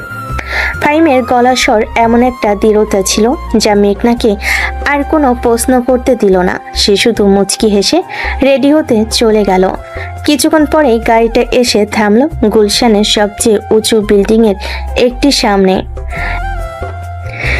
লিফটে করে তারা একেবারে রুপটপ রেস্তোরাঁ লি চিল ডোরে পৌঁছালো। জায়গাটা সত্যি অসাধারণ। ওয়াও ফাহিম, জায়গাটা তো দারুণ, কিন্তু এত খরচ করার কি দরকার ছিল? ম্যানেজারের সাথে কথা বলে তাদের জন্য রিজার্ভ করা কর্নারের টেবিলটার দিকে এগোতে এগোতে বলল, পারফেক্ট মুহূর্তের জন্য কোনো খরচই বেশি না মেঘনা, এভরিথিং মাস্ট বি পারফেক্ট। টেবিলে বসার পর থেকেই ফাহিমের নার্ভাসনেস শুরু হলো। সে বারবার চেয়ারটা ঠিক করে বসছিল, টেবিল ক্লথের ভাঁজ সোজা করছিল, আর কাটা চামচগুলো মিলিমিটার মেপে ঠিক জায়গায় আছে কিনা তা দেখছিল। মেঘনা ফাহিমের হাতটা ধরে বলল, ফাহিম রিল্যাক্স, তোমার মুখ দেখে মনে হচ্ছে তুমি এখানে ডেটে না ফাইবা দিতে এসেছো। কি হয়েছে তোমার? কিছু হয়নি, আমি ঠিক আছি। আচ্ছা, তোমার চেয়ারটা আরামদায়ক তো? এসিটা কি খুব বেশি ঠান্ডা দিচ্ছে? মিউজিকটা কি খুব লাউড? ফাহিম, সবকিছু ঠিকঠাক আছে। প্লিজ এবার একটু শান্ত হয়ে বসো, আমার সাথে কথা বলো। ঠিক তখনই একজন ওয়েটার মেনু নিয়ে তাদের সামনে এসে দাঁড়ালো। ফাহিম মেনুটা হাতে নিয়ে এমন একটা ভাব করলো যেন সে এখানকার নিয়মিত কাস্টমার। আমরা স্টার্টারের জন্য pan seared scallops with lemon butter sauce আর মেইন কোর্সের জন্য ল্যাম্ব শেক নেব, আর ড্রিঙ্কস হিসেবে। ওয়েটার কোনো মতো হাসি চেপে ফাহিমের অর্ডারটা নোট করলো। মেঘনা অবাক হয়ে ফাহিমের দিকে তাকিয়েছিল। 1 মিনিট ফাহিম, তুমি স্ক্যাল্পস অর্ডার করেছো? তুমি না সেদিন চিংড়ি মাছের খোসা দেখে ভয় পেয়েছিলে, আর এখন তুমি এই ঝিনুক জাতীয় জিনিস খাবে? আরে এটা তো একটা কন্টিনেন্টাল ডিশ। আমি ভেবেছিলাম নতুন কিছু ট্রাই করা যাক। পারফেক্ট ডেটের জন্য পারফেক্ট মেনু তো লাগবেই। পারফেক্ট ডেটের মানে কি এমন কিছু খাওয়া যা তুমি পছন্দই করো না, বা এমন আচরণ করা যা তুমি নও? আমি শুধু চেষ্টা করছি তোমাকে একটা সুন্দর সন্ধ্যা উপহার দেওয়ার জন্য। আমি দেখাতে চাই যে আমি শুধু রান্না করি, ধ্বংস করতে পারি না, বরং একটা পারফেক্ট ডেটও প্ল্যান করতে পারি। আমি একজন পারফেক্ট স্বামী হতে চাই মেঘনা। ফাহিমের গলা স্বরে ছিল একরাশ আকুতি আর প্রচেষ্টা। সে সত্যি চাইছিল সবকিছু নিখুঁত হোক, কিন্তু তার এই অতিরিক্ত চেষ্টার ফলে পরিবেশটা সহজ হওয়ার বদলে আরো বেশি আনুষ্ঠানিক আর দম বন্ধকর হয়ে উঠেছিল। ফাহিম, আমার পারফেক্ট স্বামী চাই না। আমার সেই জুস বয়কে চাই যে নার্ভাস হয়ে জুস ফেলে দেয়। আমার সেই সাদা ভূতকে চাই যে রান্নাঘরে আটা মাখামাখি হয়ে দাঁড়িয়ে থাকে, কারণ ওই মানুষটাই আসল। কিন্তু ওই মানুষটা তো সব গন্ডগোল করে ফেলে। করুক না, ওই গন্ডগোলগুলোই তো সুন্দর। তোমার এই পারফেক্ট হওয়ার চেষ্টাটা আমাকে তোমার কাছ থেকে দূরে সরিয়ে দিচ্ছে ফাহিম। আমি এই স্যুট পরা অচেনা খাবারের অর্ডার দেওয়া লোকটার সাথে ডেটে আসিনি, আমি আমার ফাহিমের সাথে এসেছি। মেঘনার কথাগুলো শুনে ফাহিম স্তব্ধ হয়ে বসে রইল। তার সাজানো পারফেক্ট ডেতে সব পরিকল্পনা যেন কাচের ঘরের মতো ভেঙে পড়ল। কিন্তু সেই ভাঙ্গা কাচের টুকরোর মধ্যে সে দেখতে পেল মেঘনার মুখ, যেখানে কোনো অভিযোগ নেই, আছে শুধু স্নিগ্ধতা আর ভালোবাসা। মেঘনা ফাহিমের হাতের উপর আলতো করে হাত রেখে মুচকি হেসে বলল, চলো উঠি। উঠবো মানে? আমাদের অর্ডার খাবার তো এখনো আসেনি। অর্ডারটা বাদ, আজ আমরা আমার পছন্দের জায়গায় ডেট করব, তোমার এই পারফেক্ট রেস্তোরাঁয় নয়। মেঘনা ওয়েটারকে ইশারায় ডাকলো। ওয়েটার আসতে সে খুব শান্তভাবে বলল, দুঃখিত ভাইয়া, আমাদের একটু জরুরি কাজে বের হতে হচ্ছে, অর্ডারটা ক্যান্সেল করে দিন প্লিজ। তারপর সে হতভম্ব ফাহিমের হাতটা ধরে তাকে প্রায় টেনে চেয়ার থেকে তুলল। মেঘনা কি করছো? সবাই আমাদের দিকে তাকিয়ে আছে। তাকাক, আজ সবাই দেখুক পারফেক্ট ডেট কাকে বলে। চলো তো আমার সাথে। মেঘনার আত্মবিশ্বাসের কাছে ফাহিম হার মানল। সে কোনো বাক্য ব্যয় না করে মেঘনার সাথে রেস্তোরাঁ থেকে বেরিয়ে এলো। দামি স্যুটটাই পরা ফাহিমকে এভাবে হাত ধরে টেনে নিয়ে যাচ্ছে সাধারণ সালোয়ার কামিজ পরা এক মেয়ে। দৃশ্যটা ছিল দেখার মতো। তারা রেস্তোরাঁর বাইরে এসে তাদের গাড়িতে উঠল। আমরা এখন কোথায় যাচ্ছি? এমন এক জায়গায় যেখানে কাঁটা চামচ দিয়ে খেতে হয় না, আর মন খুলে হাসতে কোনো বাধা নেই। গাড়িটি এসে থামলো হাতের ঝিলের এক কোনায়, যেখানে বেশ কয়েকটি ফুচকার দোকান বসেছে। মানুষের ভিড়, গাড়ির হর্ন, আর মামাদের এই ঝাল লাগবেনি মামা চিৎকারে জায়গাটা জমজমাট। এখানে ফুচকা খেতে? হ্যাঁ, এখানে যেখানে তোমার স্যুটটা একটু কুচকে গেলেও কিচ্ছু হবে না। মামা একদম ঝাল করে 2 প্লেট ফুচকা দিন তো। ফাহিম তার জীবনের সবচেয়ে দামি স্যুটটা পরে একটা প্লাস্টিকের টুলে বসে মেঘনার সাথে ফুচকা খাচ্ছিল। প্রথমে তার বেশ অস্বস্তি হচ্ছিল, কিন্তু মেঘনার উচ্ছ্বাস দেখে তার সব জড়তা কেটে গেল। মেঘনা তাকে দেখিয়ে দিচ্ছিল কিভাবে ফুচকায় ঝাল ভরতে হয়, কিভাবে একেবারে মুখে পড়তে হয়। কি, তোমার ওই স্ক্যালপসের চেয়ে এটা বেশি মজার না? হ্যাঁ অনেক, অন্তত এটার নামটা আমি ঠিকমতো উচ্চারণ করতে পারছি। ফুচকা খাওয়া শেষে তারা লেকের পাশে রাস্তা ধরে হাঁটতে শুরু করলো। আকাশে তখন কালো মেঘ জমতে শুরু করেছে। ফাহিম তার টাইটা একটু আলগা করে দিল। তার মনে হচ্ছিল তার বুকের উপর থেকে একটা পাথর নেমে গেছে। সরি মেঘনা, আমি আসলে সবকিছু গন্ডগোল করে ফেলেছিলাম। তুমি কোনো গন্ডগোল করনি, তুমি শুধু চেষ্টা করেছিলে। কিন্তু ভালোবাসা তো চেষ্টা করে হয় না ফাহিম, ওটা এমনিতেই হয়ে যায়। কথা বলতে বলতেই হঠাৎ ঝুম করে বৃষ্টি নামলো। আশেপাশে সবাই দৌড়ে আশ্রয়ের জন্য ছোটাছুটি করতে লাগলো। আরে বৃষ্টি, চলো ওই দোকানটার নিচে দাঁড়াই, ভিজে যাবে তো। কিন্তু মেঘনা তার কথা শুনলো না। সে ফাহিমের হাত ধরে টেনে তাকে বৃষ্টির মধ্যে নিয়ে গেল। সে চোখ বন্ধ করে বৃষ্টির ফোঁটাগুলো তার মুখ অনুভব করছিল। ফাহিম দেখো, এটাই আমাদের জন্য পারফেক্ট। ফাহিম এক দৃষ্টিতে মেঘনার দিকে তাকিয়েছিল। বৃষ্টির পানিতে তার চুল ভিজে গেছে, মুখ বেয়ে পানি গড়িয়ে পড়ছে, কিন্তু তার মুখে হাসিটা ছিল অমলিন। শহরের নিয়ন আলো সেই বৃষ্টির ফোঁটায় প্রতিফলিত হয়ে মেঘনার মুখে এক অদ্ভুত আভা তৈরি করছে। তোমার ওই দামি রেস্তোরাঁর মোমবাতির আলো, ফর্মাল পরিবেশ, ওইসব কিছুর চেয়ে তোমার সাথে এই হুট করে ফুচকা খাওয়া, এই পাগলের মতো বৃষ্টিতে ভেজা, আমার সাথে 1000 গুণ বেশি সুন্দর, বেশি পছন্দের। আমি সেদিন বুঝতে পারলাম আমি এতদিন ধরে পারফেকশনের ভুল সংজ্ঞা খুঁজে বেড়াচ্ছিলাম। পারফেকশন মানে দামি রেস্তোরাঁ বা নিখুঁত আয়োজন নয়। পারফেকশন মানে হলো এই মুহূর্তটা, এই বৃষ্টি, এই ভেজা শহর, আর আমার পাশে দাঁড়ানো এই মেয়েটা। বৃষ্টিটা একটু ধরতেই আমরা আবার হাঁটতে শুরু করলাম। ঠিক তখনই আমার চোখে পড়ল রাস্তার কোনায় বসে থাকা এক ফুল ওয়ালিকে, যার ঝুড়িতে ছিল সদ্য ফোটা বেলি ফুলের মালা। আমি মেঘনার হাত ছেড়ে সেদিকে এগিয়ে গেলাম এক গোছা মালা কিনে মেঘনার সামনে এসে দাঁড়িয়ে বললাম, তোমার জন্য। সে আলতো করে মালাটা মেঘনার ভেজা চুলে পরিয়ে দিল। বৃষ্টির পানি আর বেলি ফুলের গন্ধে চারপাশটা কেমন মাতাল হয়ে উঠল। আমার পারফেক্ট স্বামী হওয়ার দরকার নেই মেঘনা, তোমার জুসবয় হয়ে থাকাই মনে হয় আমার জন্য সবচেয়ে বড় পারফেকশন। মেঘনা কিছু বলল না, সে শুধু তার ভেজা হাতটা দিয়ে মাহিমের হাতটা আরো শক্ত করে ধরল। তাদের নিখুঁত হওয়ার চেষ্টার আনুষ্ঠানিক ডেটটা এভাবেই এক অগোছালো কিন্তু অসাধারণ ভালোবাসার গল্পে পরিণত হলো। এভাবে ফাহিম আর মেঘনার বিয়ের প্রায় 6 মাস কেটে গেছে। এই কয়েক মাসে তারা একে অপরের সাথে আরো সহজ আর সাবলীল হয়ে উঠেছে। তাদের ছোট্ট সংসারটা এখন খুনসুটি, ভালোবাসা আর একে অপরের ছোট ছোট যত্ন নেওয়ার মুহূর্তে পরিপূর্ণ। ফাহিম আর আমার বিয়ে প্রায় 6 মাস কেটে গেছে। এই কয়েক মাসে বাড়ির সবার সাথে, বিশেষ করে আমার শাশুড়ি আমেনা বেগমের সাথে দারুণভাবে মানিয়েছি নিজেকে। সেদিন ছিল একটা ছুটির দিন। দুপুরবেলা খেয়ে দিয়ে আমার শ্বশুর ড্রয়িং রুমে বসে পত্রিকা পড়ছিলেন, আর আমার শাশুড়ি সোফায় বসে পান সাজাচ্ছিলেন। ফাহিম আর আমি তাদের পাশে বসেই খুনসুটি করছিলাম। একেবারে একটা পরিপূর্ণ পারিবারিক মুহূর্ত। ঠিক তখনই কলিং বেলটা বেজে উঠল। এই অসময়ে আবার কে এলো? ফাহিম, দেখ তো বাবা কে এসেছে।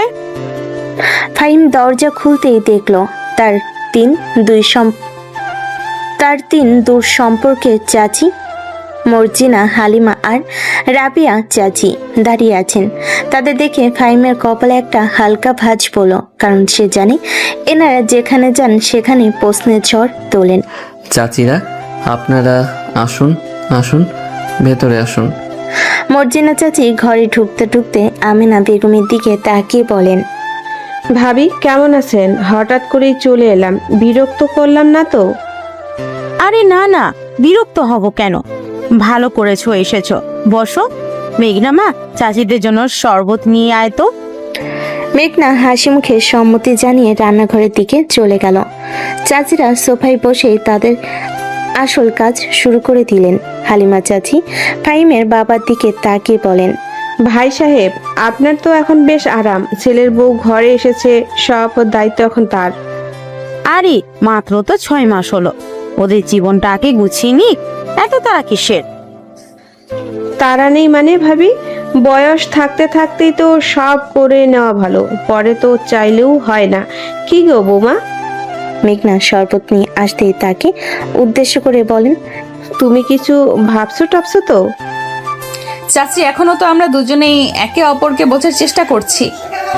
আপনাদের দোয়া থাকলে সবই হবে। বোঝাবুঝির কি আছে, ও সব সারা জীবন ধরেই চলবে।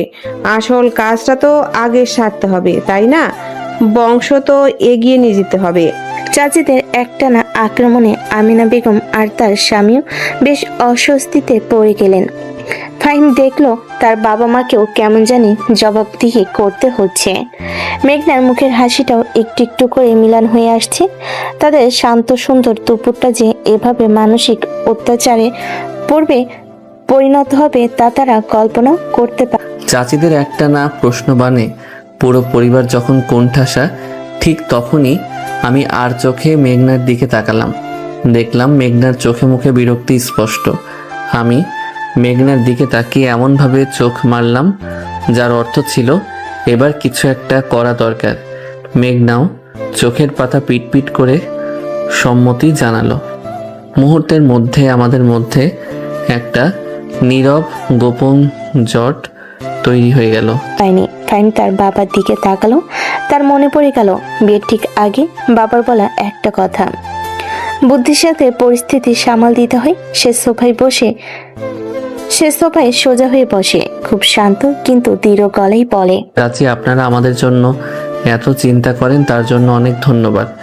আসলে আমরা এখনই বাচ্চা নিতে পারছি না, কারণ মেঘনার একটা স্পেশাল ট্রেনিং চলছে। ট্রেনিং? কিসের ট্রেনিং? হ্যাঁ চাচি, আমি আসলে বাংলাদেশ মহিলা স্পেস এজেন্সির একজন সিক্রেট অ্যাস্ট্রোনট হিসেবে নির্বাচিত হয়েছি। আগামী বছরই আমাকে মঙ্গলে পাঠানো হবে, সেখানে 3 বছর থাকতে হবে। এই উত্তরটা শোনার জন্য চাচিরা মোটো প্রস্তুত ছিলেন না। আমিনা বেগম আর তার স্বামীও হাঁ করে তাদের ছেলে আর বৌমার দিকে তাকিয়ে রইলেন। তারা বুঝতে পারছিল না এসব কি হচ্ছে। হ্যাঁ চাচি, আর এর পুরো কৃতিত্ব আমার মায়ের। মাই তো বিয়ের পর মেঘনাকে বলেছিলেন, মা তুমি শুধু আমার ছেলের বউ না, তুমি এই বাড়ির মেয়েও। তোমার স্বপ্নগুলো আমাদের স্বপ্ন, তাই আমরা সবাই মিলেই এই সিদ্ধান্ত নিয়েছি, তাই না আম্মু? আমিনা বেগম ছেলের এই অপ্রত্যাশিত চাল বুঝতে পেরে নিজেকে সামলে নিলেন। তার মুখে একটা হালকা হাসি ফুটে উঠল। হ্যাঁ হ্যাঁ, তা তো বটেই। আমার বৌমা মঙ্গলে যাবে, এর চেয়ে গর্বের আর কি হতে পারে? কিন্তু মঙ্গলে গিয়েও ও থাকবে কিভাবে, খাবে কি? ওটারও ব্যবস্থা আছে, আমাদের স্পেশাল পিল দেওয়া হয়। একটা পিল খেলেই পুরো এক বেলা পুষ্টি পাওয়া যায়। ফাহিম আর মেঘনার নিখুঁত অভিনয়ের সাথে আমিনা বেগমের সমর্থন যুক্ত হয় চাচিদের আর কিছু বলার মুখ রইল না। ফাহিমের বাবা এতক্ষণ চুপ করে দেখছিলেন, এবার তিনিও মুখ খুলেন। এটা একটা রাষ্ট্রীয় গোপনীয়তার বিষয়, এটা নিয়ে বেশি আলোচনা না করে হলো। মেঘনা দেশের জন্য একটা বড় কাজ করতে যাচ্ছে, আমাদের সবার ওকে সাপোর্ট করা উচিত। বাড়ির কর্তা নিজে যখন সিলমোহর দিয়ে দিলেন তখন চাচিদের আর কোনো কথাই রইল না। তারা কেমন যেন একটা ঘোরের মধ্যে উঠে পড়লেন। চাচিরা চলে যেতেই ফাহিম আর মেঘনা দরজা বন্ধ করে তাদের বাবা মায়ের দিকে তাকালো। আমিনা বেগম আর তার স্বামীর মুখে বিস্ময় আর হাসি মেশানো এক অদ্ভুত অভিব্যক্তি। বাংলাদেশ মহিলা স্পেস এজেন্সি, তোরা এত কিছু পাস কোথার থেকে? আর আমি কখন তোকে এসব বলতে গেলাম? যাই বলো, বুদ্ধিটা কিন্তু দারুণ বের করেছে। যেমন প্রশ্ন তেমন উত্তর। আমি তো তোমাদের দুজনদের টিম ওয়ার্ক দেখে মুগ্ধ। বাবা তুমি তো শিখিয়েছিলে বুদ্ধির সাথে পরিস্থিতি সামাল দিতে হয়। আর মা, আপনি তো সব সময় বলেনি আমি যেন নিজের স্বপ্নগুলো নিয়ে ভাবি। আমি শুধু আপনাদের কথাগুলোই ব্যবহার করছি। পুরো পরিবার একসাথে হেসে উঠল। রাতে নিজেদের ঘরে ফাহিম বিছানার নিচ থেকে লুকিয়ে রাখা একটা চকলেট বের করলো। নাও, আমাদের মিশন মঙ্গলের সফলতার জন্য। এটা শুধু আমাদের দুজনের জয় না, এটা আমাদের পুরো টিমের জয়। তারা দুজন চকলেটে কামড় বসালো। এই গোপন জোট আর পুরো পরিবারের সমর্থন তাদের সম্পর্ককে এক নতুন উচ্চতায় নিয়ে গেল, যা শুধু স্বামী স্ত্রীর সম্পর্কের চেয়েও অনেক বেশি কিছু। এভাবেই চলতে থাকলো বহুদিন। আষাঢ়ের এক রাত, বাইরে তখন মুষলধারে বৃষ্টি হচ্ছে, সাথে থেকে থেকে মেঘের গর্জন আর বিদ্যুতের ঝলকানি। ফাহিমদের পুরো পরিবার রাতের খাবার শেষ করে বসার ঘরে বসে গল্প করছিল। ফাহিম আর মেঘনা সোফায় বসে একে অপরের সাথে খুনসুটি করছিল, আর তাদের বাবা মা নিজেদের পুরোনো দিনের গল্প করছিলেন। এমন সময় হঠাৎ করে একটা তীব্র বাজ পড়ার শব্দে সাথে সাথে পুরো বাড়ি বিদ্যুৎ চলে গেল। ওমা, কারেন্ট চলে গেল! এই ঝড় বৃষ্টিতে এখন কারেন্ট আসবে বলেও তো মনে হচ্ছে না। মেঘনা মা, ভয় পেও না, এই মোমবাতি আনছি। ফাহিম, তোর ফোনের ফ্ল্যাশ লাইটটা জ্বালো তো। কিন্তু ফাহিমের কাছ থেকে কোনো উত্তর এলো না। মেঘনা পাশে তাকিয়ে দেখলো ফাহিম একেবারে পাথরের মতো শক্ত হয়ে বসে আছে। অন্ধকারের মধ্যে ঠিকমতো দেখা না গেলেও মেঘনা অনুভব করতে পারছিল ফাহিমের শরীরটা কেমন যেন কাঁপছে। ফাহিমের গলার স্বরটা স্বাভাবিক ছিল না।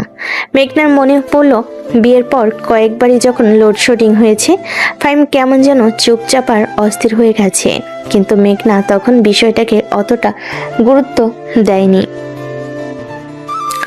আজ এই নিকোষ কালো অন্ধকারে সে প্রথমবার বুঝতে পারল ব্যাপারটা সাধারণ নয়। ফাহিমের বাবা মোমবাতি জ্বালিয়ে নিয়ে এলেন। মোমের নরম আলোয় ঘরটা আলোকিত হতেই মেঘনা ফাহিমের মুখের দিকে তাকালো। তার কপালে বিন্দু বিন্দু ঘাম, আর চোখ দুটো বড় হয়ে আছে, আর শ্বাস প্রশ্বাসও কেমন যেন দ্রুত চলছে। কি রে ফাহিম, তোর কি হয়েছে? শরীর খারাপ লাগছে নাকি? না মা, কিছু হয়নি, এমনি হঠাৎ অন্ধকারে একটু ঠিক হয়ে গেছি এখন। ফাহিম, কি হয়েছে? তুমি ঠিক আছো? বাবা মা, তোমরা ঘুমাতে যাও, অনেক রাত হয়েছে, আমরা একটু পর আসছি। আচ্ছা ঠিক আছে, তোরা সাবধানে থাকিস। শ্বশুর শাশুড়ি নিজেদের ঘরের দিকে চলে যেতেই মেঘনা ফাহিমের দিকে ফিরল। সে ফাহিমকে নিয়ে হাসাহাসি করলো না, বা এইটুকুতেও ভয় পাও বলে খোঁচাও দিল না, বরং তার চোখে ছিল একরাশ মমতা। তুমি অন্ধকার ভয় পাও তাই না? ফাহিম কোনো উত্তর না দিয়ে মাথা নিচু করে রইল। একজন প্রাপ্তবয়স্ক পুরুষ যে বাইরে এত স্মার্ট, এত আত্মবিশ্বাসী, তার এমন একটা দুর্বলতা আছে, এটা স্বীকার করাটা তার জন্য খুব কঠিন ছিল। ফাহিম, আমার দিকে তাকাও। ভয় পাওয়াটা কোনো লজ্জার বিষয় নয়। সবারই কিছু না কিছুতে ভয় থাকে। আমার যেমন তেলাপোকা দেখলে দম বন্ধ হয়ে আসে। কিন্তু এটা অন্যরকম মেঘনা, এটা শুধু ভয় না, এটা একটা আতঙ্ক। চলো আমার সাথে।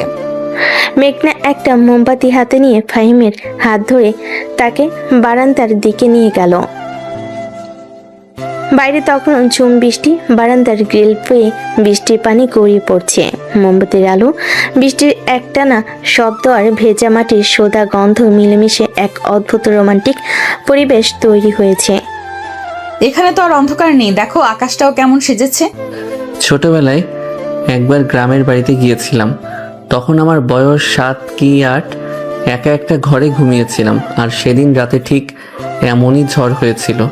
কারেন্ট চলে গিয়েছিল, আমি ভয়ে চিৎকার করছিলাম, কিন্তু ঝড়ের শব্দে কেউ আমার চিৎকার শুনতে পাইনি। প্রায় 1 ঘন্টা ওই অন্ধকারের মধ্যে একা ছিলাম। আমার মনে হচ্ছিল অন্ধকারটা যেন একটা ভয়ঙ্কর প্রাণী, আমাকে গিলে ফেলবে। সেই ভয়টা, সে আতঙ্কটা আমার ভেতর থেকে আর যায়নি। এই প্রথম ফাহিম তার সবচেয়ে গোপন দুর্বলতার কথা কাউকে বলল। কথাটা বলে তার বুকের ওপর থেকে যেন একটা পাথর নেমে গেল। মেঘনা চুপ করে সব শুনল। তারপর সে ফাহিমের আরো কাছে এসে তার কাঁধে মাথা রাখলো এবং তাকে আলতো করে জড়িয়ে ধরলো। এখন তো আর তুমি একা নও, এখন থেকে তোমার অন্ধকারে তোমার আলো হয়ে থাকবো, আর কখনো তোমাকে একা ভয় পেতে হবে না। মেঘনার এই উষ্ণ আলিঙ্গন তার গলার স্বরের নির্ভরতা ফাহিমের ভেতরটাকে নাড়িয়ে দিল। সে বুঝতে পারল ভালোবাসা মানে শুধু একসাথে হাসে বা খুনসুটি করা নয়। ভালোবাসা মানে হলো একে অপরের সবচেয়ে অন্ধকার দিকটার সবচেয়ে দুর্বল মুহূর্তটাকে পরম মমতায় আগলে রাখা। ফাহিম মেঘনার মুখটা তার দিকে ফেরালো। মোমবাতির কাপা কাপা আলোয় মেঘনার চোখ দুটো চিকচিক করছিল। ফাহিমের মনে হলো এর চেয়ে সুন্দর দৃশ্য সে আর তার জীবনে কখনো দেখেনি।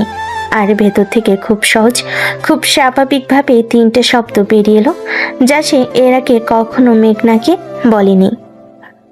আমি তোমাকে ভালোবাসি মেঘনা।